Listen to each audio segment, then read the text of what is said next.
اس بیان کو سنتے ہیں جو قیامت کے دن تک اس کی پکار کو نہیں سن سکتے. سوال تھا حضرت، کون سی قبروں پر سجدہ ہوتا ہے؟ لوکیشن بتائیں گے پلیز. جی مجھے وہاں سے پرمیشن ملی. اور نظر و نیاز کرنا شرک ہے، یہ کہاں پر لکھا ہوا ہے؟ ایسی کون سی نظر و یہ مناسب مجھے لوکیشن پتا کرنی ہے کون سی قبروں. بھائی جو بھی بھائی کھڑے ہیں گزارش ہے کہ اپنی اپنی جگہ پر بیٹھ جائیں. جو بھی اس پروگرام کے لیے آئے ہیں اپنی اپنی جگہ پر بیٹھ جائیں. میں سکون اور شانتی کے ساتھ بیٹھے، جیسے ابھی تک آپ لوگ سنتے آئے ہیں ویسے ہی سنتے رہیں. انشاءاللہ جو بھی باتیں اسٹیج سے کہی جائیں گی پوری یقین اور بھروسے کے ساتھ اور انشاءاللہ دلائل کی روشنی میں کہی جائیں گی. کوئی بھی بات قصے اور کہانیوں پر مشتمل نہیں ہوگی.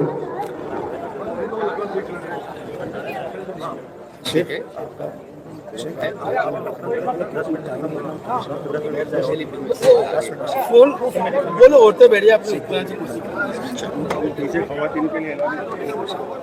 ہماری مائیں اور بہنیں بھی سکون کے ساتھ بیٹھیں. الحمدللہ کوئی بات ایسی نہیں ہے. آپ لوگ بھی سکون اور شانتی کے ساتھ بیٹھ کر کے شیخ کا پروگرام سنیں. الحمدللہ والصلاة والسلام علی رسول اللہ وعلی آلہ وصحبہ ومن والہ. دیکھیے نبی کریم صلی اللہ علیہ وسلم کی حدیث جس میں آپ نے خود کہا لعن اللہ قوما اتخذوا قبور انبیاء مساجد. اللہ کی لعنت ان لوگوں پر جو اپنے نبیوں کی قبروں کو مساجد بنا لیں، سجدے کی جگہ بنا لیں. ایک عمومی بات ہے جو ساری امتوں کے لیے، اور یہ وعید ہماری امت کے لیے بھی ہے. اللہ کے نبی صلی اللہ علیہ وسلم آخری وقت میں کہہ رہے تھے لعنت اللہ علی الیہود والنصارى اتخذوا قبور انبیاء مساجد. اللہ کی لعنت و یہود و نصارہ پر جنہوں نے اپنے نبیوں کی قبروں کو سجدہ بنا لیا. صحابہ کہتے ہیں کہ اللہ کے نبی صلی اللہ علیہ وسلم مسلمانوں کو اس چیز سے ڈرا رہے تھے. ایک چیز جس کا وقوع امت میں نہ ہو سکتا ہو بلا وجہ اللہ کے نبی صلی اللہ علیہ وسلم کیوں ڈرائیں گے؟ ایک چیز جس کا خوف ہے کہ ایسا ہو سکتا ہے.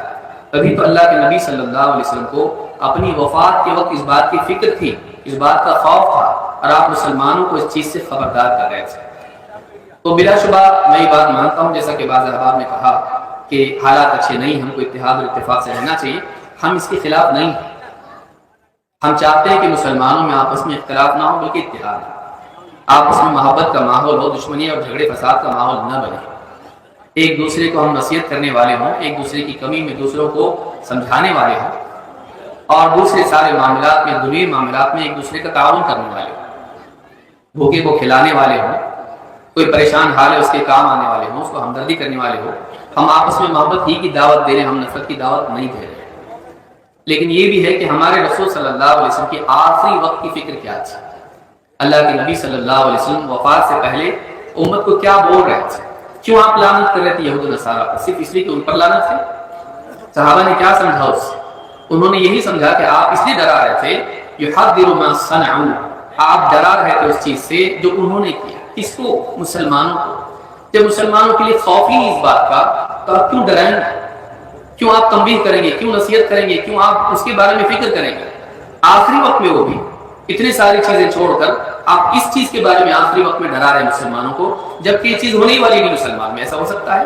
پیارے رسول صلی اللہ علیہ وسلم کا کوئی عمل بغیر حکمت کے ہو سکتا ہے جن کو اللہ تعالیٰ نے حکمت تعلیم دینے کے لیے بھیجا؟ وَيُعَلِّمُهُمُ الْكِتَابَ وَالْحِكْمَةَ، جو کتاب و حکمت کی تعلیم دیتے ہوں، جو حکمت سکھانے کے لیے آیا ہے، وہی نبی، وہی رسول کیا آخری وقت میں ایسی بات کریں گے جس کا کوئی معنی نہ ہو، جس کا کوئی وقوع ہونے والا ہی نہیں تھا؟ تو یہ بات اپنی جگہ ہے، یہ اصولی بات ہے جو میں کہہ رہا ہوں. جو بات یہاں کہی جا رہی ہے یہ قاعدہ اصول کی بات ہے. ان حدیثوں کا آپ کیا کریں گے؟ ان حدیثوں کو، حدیث کی کتابیں تو ہے، آیت قرآن میں ہے شرک کے بارے میں، تو یہ ہم سبھی مانتے ہیں. اب ہم اپنے اپنے طور پر دیکھیں کہاں کیا ہو رہا ہے. میں نے کسی کا نام نہیں لیا، کسی علاقے کی طرف اشارہ نہیں کیا، تو کیا ہم اس پر بولنا چھوڑ دیں؟ اور کوئی بھی آ کے کہنے بتاؤ کون کرتا ہے؟ یہ میری ذمہ داری کہ میں بتاؤں کہاں کون کرتا ہے. قرآن و سنت میں جو باتیں بتائی گئی ہیں ہم سامنے رکھ رہے ہیں. اب کسی کو لگتا ہے کہ فلاں جگہ ایسا ہو رہا ہے تو وہ ہم یہ بھی کہیں گے کہ وہ قانون کے ہاتھ میں نہ لے، وہ قانون ہاتھ میں نہ لے، وہ نصیحت کرے. وَذَكِّرْ إِن نَفَعَتِ الذِّكْرَىٰ، اے نبی آپ نصیحت کیجئے گا، نصیحت سے فائدہ ہو. ہمارا کوئی مسلمان بھائی اگر شرک کرتا ہو یا سجدہ کرتا ہو قبر کو یا کچھ اور غلط کام کرتا ہو، ہمارا کام ہے کہ ہم اس کو سمجھائیں، اس کو منع کریں.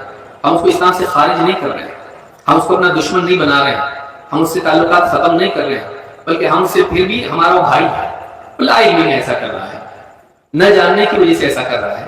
ہمارا کام ہے اس کو سمجھانا.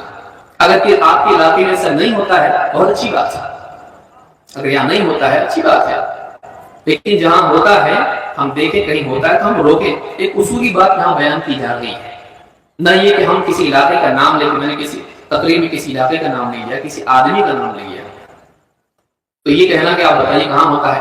ہمارا کام ہے ڈھونڈنا.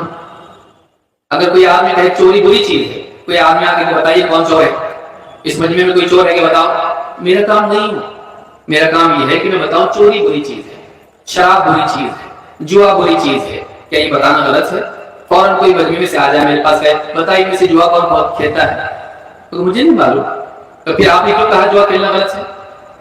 بھائی جوا غلط ہے، اب کوئی نہیں کھیلتا ہے یہاں سے جوا، شراب نہیں پیتا ہے، چوری نہیں کرتا، بہت اچھی بات ہے.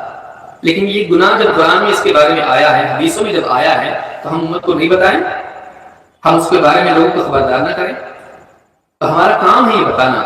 اب کہیں ہو رہا ہے تو آپ بھی ذمہ دار ہو، رشتے داروں میں دور کہیں اور آپ بتائی مت کرو. ہم یہ نہیں کہہ رہے کہ آپ ان کے دشمن بن جاؤ. جیسے بعض احباب نے کہا کہ حالات برے ہیں، اتحاد کی بات کرو. اتحاد کیوں نہیں؟ اتحاد تو ہونا چاہیے، لیکن اتحاد کے بارے میں اللہ نے کیا فرمایا؟ وَاعْتَصِمُوا بِحَبْلِ اللَّهِ جَمِيعًا وَلَا تَفَرَّقُوا. اللہ کی رسی کو مضبوطی سے تھامے رہو، آپس میں ٹکڑے ٹکڑے فرقہ فرقہ مت بنو. اللہ کی رسی کیا ہے؟ اللہ کی رسی قرآن ہے، اللہ کی رسی اسلام ہے. تو ہم قرآن کو تھامے رہیں، اسلام کو تھامے رہیں، اللہ اور اس کے رسول کی بات کو ہم تھامے رہیں، ہمارے اندر اتفاق پیدا ہوگا. پھر بھی سمجھنے میں کچھ مسائل میں اگر اختلاف ہو جائے تب بھی ہم کسی کو اپنا بھائی نہیں ایسا نہیں بولتے. وہ ہمارا بھائی کیوں؟ وہ کلمہ پڑھتا ہے، وہ اللہ کو مانتا ہے، رسول کو مانتا ہے، اسلام کو مانتا ہے، قرآن کو مانتا ہے، لیکن ہو سکتا ہے لا علمی کی وجہ سے وہ کوئی ایسا کام کرے جو اسلام میں منع ہے. اس کو ہم چھوڑ دیں گے؟ نہیں. پوری تقریر میں میں نے ایسے کہیں کہا کہ ہم کو آپس میں اختلاف کرنا چاہیے، مسلمانوں کو ٹکڑے ہونا چاہیے، کسی کا دشمن ہم کو بننا چاہیے؟ نہیں. وہ ہمارا بھائی ہے، اس کو ہم قریب کریں گے، محبت سے اس کو سمجھائیں گے. یہ ماحول ہمارا بنانا ضروری ہے. اس سے آپ جذباتی اگر ہو جائیں تو ماحول خراب ہوگا. اس سے کیا حل نکلے گا بتائیے؟ ہاں اگر میں کسی کا نام لے کے کسی کے اوپر تنقید کروں، آپ مجھ کو بول سکتے ہو کہ آپ نے فلاں کے بارے میں ایسا کہا، کہاں کہا انہوں نے ایسا، کہاں کیا انہوں نے ایسا، آپ مجھ سے پوچھ سکتے ہو. ایک عمومی بات میں بیان کر رہا ہوں کہ قرآن و سنت میں جتنی برائیوں کے بارے میں آیا ہے، کیا ہم سب بولنا چھوڑ دیں اس لیے کہ ہمارے پاس پروف ہونا ضروری ہے؟ ایسا ضروری نہیں. اصولی بات بیان کرنے کے لیے آپ کے پاس فلاں علاقہ، فلاں آدمی، فلاں دیہات اس کی مثال ہو ضروری نہیں ہے. اللہ کے نبی صلی اللہ علیہ وسلم کی حدیثوں میں یہ آیا ہے کہ قیامت کے وقت، قیامت سے قریب ایسا ہوگا کہ لوگ گدھوں کی طرح راستے میں مرد اور عورت گندی حرکت کریں گے، ایک دوسرے کے ساتھ میں زنا کاری کریں گے، راستوں پر جیسے گدھے کرتے ہیں. اب کیا کریں؟ اس حدیث کو بیان کرنا چھوڑ دیں اس لیے کہ آپ کے پاس اس کی مثال نہیں. کہاں ہے بتاؤ؟ ایسا کون کر رہا ہے ایسا؟ بھئی حدیث میں آیا ہے ایسا ہوگا، لیکن آپ نے اگر نہیں دیکھا اپنی پوری زندگی میں، اس کا مطلب کیا کریں؟ حدیث جھوٹی ہے، حدیث سچی ہے.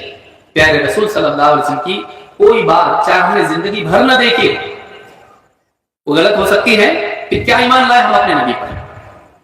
ہم نے اپنے نبی پر کیا ایمان لایا؟ ہم نے نہیں دیکھا آپ کی زندگی میں سے، لیکن ہم اپنے نبی کی بات کو حق مانتے ہیں. آپ نے بتا دیا ایسا ہوگا، ہوگا. آپ کو خوف تھا ایک چیز کا کیسا ہو سکتا ہے، ہم مانتے کہ ہو سکتا ہے. اس کے لیے ضروری نہیں کہ میں کہیں سے مثال بھی آپ کے سامنے رکھوں، نہیں رکھ سکتے ہیں، لیکن نہیں رکھے تو کیا ہم بتانا چھوڑ دیں اس کو؟ تو یہ یاد رکھیں کہ اس طرح کی جو بھی باتیں ہوتی ہیں یہ دین کے بارے میں جذباتیت کی وجہ سے ہوتی ہیں. ٹھنڈے دل سے اگر کوئی آدمی غور کرے تو بہت ساری باتیں اس کی سمجھ میں آ سکتی ہیں. نبی صلی اللہ علیہ وسلم نے جو بھی باتیں بیان کی ہیں، چاہے ہم کو وہ دکھائی دے نہ دے، ہماری زندگی میں ہمارے سامنے آئے نہ آئے، لیکن آپ نے بتا دیا، وہ پتھر کی لکیر سے بھی زیادہ پکی بات ہے. ہم اس کو مانتے ہیں، ہم اس کو مانتے ہیں. بس ہمارے نبی نے بتا دیا، ہم مانتے ہیں اس کو، چاہے ہم کو دکھائی دے یا نہ دے. یہ ہمارا ایمان ہونا چاہیے، یہ ہمارا یقین ہونا چاہیے. تو جو بھی باتیں، ابھی بہت ساری باتیں تھی، وقت اس میں کافی نکل گیا، اور اب آپ نے کہا کہ بھائی بات سمیٹ لیں اپنی. لیکن یاد رکھیں کہ جتنے بھی ایمان والے ہیں اللہ کو اپنا رب مانتے ہیں، اللہ کو معبود برحق مانتے ہیں، نبی صلی اللہ علیہ وسلم کو اپنا نبی رسول مانتے ہیں، خاتم النبیین مانتے ہیں، قرآن کو اللہ کی کتاب مانتے ہیں، اسلام کو اللہ کا دین مانتے ہیں، وہ ہمارے بھائی ہیں، وہ ہمارے بھائی ہیں، چاہے وہ کسی غلطی میں مبتلا ہوں، ہم کو اسلام سے باہر نہیں نکال رہے۔ کیوں؟ اس لیے کہ ہم جانتے ہیں کہ اتنے دور کے بعد اور نبی صلی اللہ علیہ وسلم کے زمانے سے دوری کی وجہ سے، ماحول کے بگاڑ